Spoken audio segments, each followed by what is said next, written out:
1964 May 27 മരണം ഒരു സ്ട്രോക്കിന്റെ രൂപത്തിൽ ജവഹർലാൽ നെഹ്റുവിനെ തേടിയെത്തി. ആ രാത്രി ഉറങ്ങാൻ കിടന്ന നെഹ്റു പിന്നീട് എഴുന്നേറ്റില്ല.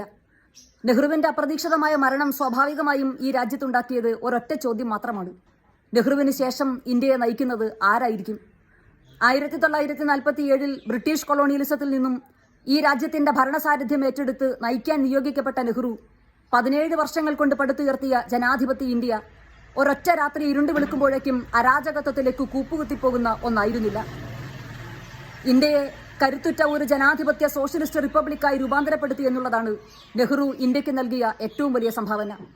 നെഹ്റു പ്രധാനമന്ത്രി കസേരയിലുണ്ടായിരുന്ന 17 വർഷവും അദ്ദേഹത്തിന്റെ ഓഫീസിലെ മേശപ്പുറത്തുണ്ടായിരുന്നത് ഇഷ്ടകവിയായ റോബർട്ട് ഫ്രോസ്റ്റിന്റെ 4 വരികളായിരുന്നു: woods are lovely, dark and deep, but I have promises to keep, miles to go before I sleep, and miles to go before I sleep.